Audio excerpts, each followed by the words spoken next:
আজকে এই ভিডিওটা মধ্যবিত্ত পরিবারকে নিয়ে সাজিয়েছি। কারণ কি 15 থেকে একদম 40,000 টাকা বাজেটের মধ্যে আপনার জন্য বেস্ট ফোন কোনটা হতে পারে সেটাই সিলেক্ট করে দিচ্ছি আজকে ভিডিওতে।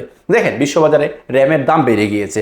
আবার এদিকে 15 মার্চের পর থেকে নাকি বাংলাদেশে এনআইআর আবার পুনরায় চালু হয়ে যাবে।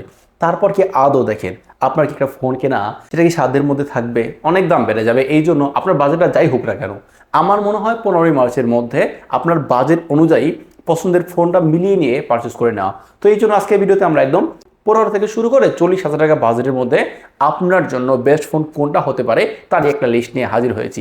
তো বেশি কথা বাড়াচ্ছি না, চলেন দেখে নিচ্ছি আমাদের লিস্টে রাখা ফোনগুলো। আমরা একদম নিচ থেকে শুরু করতেছি, তাহলে যাদের বাজেটটা কম কম আছে তারা খুব সহজেই প্রথমেই বুঝে নিতে পারবেন যে আপনার জন্য কোন ফোনটা বেস্ট হতে পারে। দেখেন, 15,000 টাকা, না না ভাই, আমি 15,000 টাকায় না ওইরকম কোনো ফোন পাই নাই যেটা ডিরেক্টলি আপনাকে সাজেশন করে দিতে পারবো। এই জন্য 1,000 টাকা বাড়িয়ে নিয়ে আপনি কিন্তু রেডমি নোট 13 5G এই ফোনটাই কিনতে পারেন। দেখেন, এইটা আমি যে ফোনগুলোকে রেফারেন্স করব বা সাজেস্ট করব, প্রতিটা ফোনই কিন্তু আপনি গ্যাজেট অ্যান্ড গ্যাজেটে পেয়ে যাবেন। আর গ্যাজেট অ্যান্ড গ্যাজেটের আমি দেখলাম তাদের বেশ অনেক আউটলেট আছে, ঢাকা বলেন বা ঢাকার বাইরে। ভাই, এইটা কোনো স্পন্সর ভিডিও না। আমি গ্যাজেট অ্যান্ড গ্যাজেটের সাথে আগেও কাজ করেছি, তাদের রেসপন্স, ফিডব্যাক এবং তাদের যে একটা কাস্টমারদের সাথে কানেক্টিভিটি খুবই স্ট্রং পেয়েছি বলে কিন্তু আমি আমার দিক থেকে বা একদম স্পন্সর ছাড়া নিজ দিক থেকে তাদের ব্র্যান্ডটা বা তাদের শপটা কিন্তু বলতেছি। আমার বিশ্বাস তাদের কাছ থেকে এরকম প্রাইস সেগমেন্টই পেয়ে যাবেন। তো আমি যেই প্রাইসগুলো বলবো আপনারা গ্যাজেট অ্যান্ড গ্যাজেট থেকে এই প্রাইসে ইনশাল্লাহ পেয়ে যেতে পারেন। আচ্ছা, তো বলছিলাম আপনারা কিন্তু ঠিক 16,000 টাকা দিয়ে, মানে 15,990 টাকা দিয়ে আপনারা রেডমি নোট 13 5G এই ফোনটা পেয়ে যাবেন।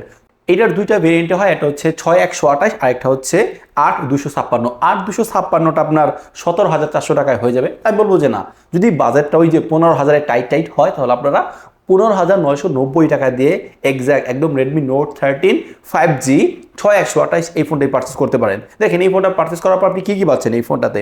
প্রথমত ভাই, এইটাতে একটা অ্যামোলেড প্যানেল আছে যাতে 1 বিলিয়ন কালারের সাপোর্ট পাবেন। আবার এদিকে এটার ডিসপ্লেটা কিন্তু 6.67 ইঞ্চি। আমার কাছে বেশ কম্প্যাক্ট লাগে, মানে এই সাইজের ডিসপ্লেটা না পার্সোনালি আমার কাছে বেশ ভালো লাগে। তো আপনি একটা অ্যামোলেড ডিসপ্লে পাচ্ছেন, ওইটাতে আবার 120 হার্জের রিফ্রেশ রেট আছে, মানে স্মুথ ফিলনেসের সাথে কিন্তু আপনি এই ফোনটা চালিয়ে নিতে পারবেন।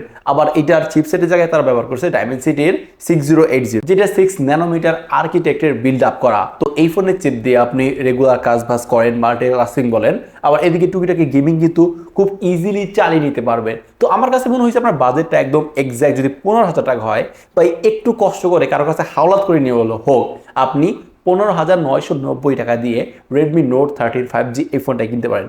আপনি লং রানেও বা লং টার্মেও কিন্তু এই ফোনটা থেকে বেশ ভালো একটা বেটার এক্সপিরিয়েন্স পাবেন। দেখেন, এই ফোনটা কিন্তু একটু পুরনো হয়ে গিয়েছে বর্তমান সময় বলা যায়, বাট এখনকার সময়ে এসেও এই প্রাইস সেগমেন্টে this is the best phone for you. আচ্ছা, চলেন এবার আমরা 20,000 টাকা বাজেট করি। তবে তার আগে বলে নিই, আপনারা কিন্তু জানেন আমি কিন্তু ইউজড ফোনের রিভিউ করি। বেসিক্যালি আমাদের চ্যানেলটা ইউজড রিভিউর উপর ভিত্তি করে আজকে এই পর্যন্ত দাঁড়িয়েছে। তো আমি কিন্তু পূর্বের ভিডিওতে আপনারা একইভাবে 15,000 টাকা থেকে শুরু করে 40,000 টাকা বাজেটের মধ্যে ইউজড ফোন যেগুলো আছে ওগুলোর মধ্যে কোনগুলো বেস্ট হবে তার কিন্তু ভিডিও ইতিমধ্যে দিয়ে দিয়েছি, আপনারা চাইলে দেখে নিতে পারেন। আমি এখানে আই বাটনে অথবা ডেসক্রিপশন বক্সে সেই ভিডিওটা দিয়ে রাখবো। 20,000 টাকা বাজেটের মধ্যে একইভাবে আমি রেডমির ফোনই রেখেছি, রেডমি নোট 13 প্রো। আগেটা ছিল রেডমি নোট 13 5G, আর এটা হচ্ছে তার বড় ভাই প্রো মডেলটা। তো দেখেন, এইটা না আপনি 20,990 টাকায় পাবেন একইভাবে জিএনজিতে, চাইনিজ ভেরিয়েন্টেরটা। তার র্যাম থাকবে হচ্ছে 8GB আর স্টোরেজ থাকবে 256GB। তো দেখেন, আপনি এই 21,000 টাকা খরচ করে কী পাচ্ছেন এই ফোনটাতে? 6.67 ইঞ্চির একটা অ্যামোলেড প্যানেল। তবে ভাই, এই ফোনের যে ডিসপ্লেটা আছে না, এখানে কিন্তু সেই বিলিয়ন কালারের সাপোর্ট আছে। তার ফলে আপনি যখন এই ফোনটা দিয়ে কন্টেন্ট ওয়াচিং এক্সপিরিয়েন্সটা নেবেন, একদম ভাইব্রেন্ট লাইভ ফিল করতে পারবেন। কন্টেন্ট ওয়াচিং এক্সপিরিয়েন্সের জায়গায় ভাই এইটা থেকে আপনি ফার বেটার এক্সপিরিয়েন্স পাবেন। পাশাপাশি এটার উপরে যে ছোটোখাটো পাঁচ ও কাটারটা আছে না, এটা অনেকটাই ক্ষুদ্র। কারণ আমি নিজে কিছুটা ইউজও করেছি, প্র্যাকটিক্যালি যতটুকু দেখেছি যে পাঁচ ও কাটারটা না অতটা চোখে বাঁধার মতো নয়। 120 হার্জের রিফ্রেশ রেট আছে। তো আপনি এইটার ডিসপ্লে এক্সপিরিয়েন্স নিঃসন্দেহে ভালো পাবেন। পাশাপাশি যদি এটার পারফরমেন্সের জায়গা একটু খেয়াল করেন, তখন আপনি দেখবেন কোয়ালকমের 7S Gen 2 যেটা 4 ন্যানোমিটার আর্কিটেক্টের বিল্ড আপ করা। একইভাবে এইটা ওই যে মিড পজিশনে আছে। তবে এটা দিয়ে যদি আপনি পাবজি গেমও খেলেন, একদম 60 FPS স্মুথ গ্রাফিক্সও কিন্তু এটা দিয়ে গেমও খেলতে পারবেন। তবে একদম পাবজি খেলার জন্য যদি আমরা অন্য ফোন দেখি এই বাজেটের মধ্যে, তবুও ভাই এইটা না সেই জায়গা থেকে এগিয়ে থাকে, তবে 21,000 টাকা প্রাইস ধরতে হবে। পাশাপাশি এইটাতে রয়েছে 5100 mAh এর ব্যাটারি ব্যাকআপ আপনাকে একদিন ফুললি সাপোর্ট দিতে পারবে। তবে এই ফোনটার রেয়ারে যে 3টা ক্যামেরা আছে, এখানে যে মেইন ক্যামেরাটা সেটা কিন্তু 200 মেগাপিক্সেলের, তো বোঝা যাচ্ছে মোটামুটি ভালো ডিটেলসের সাথে আপনি একদম বেটার কোয়ালিটির ছবি কিন্তু ক্যাপচার করতে পারবেন এইটাতে। আর 8 মেগাপিক্সেলের একটা ultrawide camera, 4K 60 fps video record করা যায়, তো মোটামুটি ভিডিওর কাজবাজও কিন্তু এইটা দিয়ে চালিয়ে নিতে পারবেন। পাশাপাশি এটার ডিজাইনটাও কিন্তু পার্সোনালি আমার কাছে বেশ ভালো লাগে। তবে এদিকে বাংলাদেশি ওয়েদারের জন্য কিছুটা এটা অ্যাপ্রুভাল বলা যায়, যেহেতু আইপি রেটিংটা তারা 54 প্রোভাইড করছে। তারপরে আপনার শরীরের ঘাম বলেন, ছিটে ফোটা পানি বলেন, ওই জায়গা থেকে এইটা বেশ ভালো মতোই সার্ভাইভ করতে পারবে। তবে একদম এক্সট্রিম পানিতে এইটা ওইরকমভাবে হয়তো সার্ভাইভ করতে পারবে না। তো যাদের বাজেটটা একদম এক্স্যাক্ট 20,000 টাকা ভাই, তারা একটু কষ্ট করে আর মাত্র 990 টাকা বাড়িয়ে নিয়ে এই রেডমি নোট 13 প্রোটা দেখতে পারেন, যেটা এই বাজেটে দি বেস্ট ফোন হতে পারে আপনার জন্য। তবে এখানে কিন্তু আমি আরও একটা অপশন রেখেছি, সেটা কি জানেন? সেটা হচ্ছে নাথিং ফোনে, নাথিং CMF1। রেডমি নোট 13 প্রোর চাইতে এই ফোনটা যেই জায়গায় আপনাকে সবচেয়ে বেশি আলাদা করবে সেটা হচ্ছে ভাই এটার ইউআই এক্সপিরিয়েন্স। ভাই এইটার ইউআইটা এত মাখন, এত স্মুথ, এতটা বেটার ফিল করা যায়। আপনি যখন এই ফোনটা ব্যবহার করবেন সেই ফিলটা অবশ্যই পাবেন। পাশাপাশি এইটা কিন্তু 120 হার্জের একটা প্যানেল, অ্যামোলেড প্যানেল। আচ্ছা, এবার চলেন আমরা বাজেটটা 25,000 টাকা করি। এখানে আমরা যেই ফোনটা রেখেছি ভাই, এইটা হচ্ছে নাথিং CMF1 এর বড় ভাই CMF2 প্রো। দেখেন CMF2 প্রো এইটা ধরতে গেলে 25,000 টাকা বাজেটের মধ্যে one of the best camera কেন্দ্রিক ফোন হতে পারে।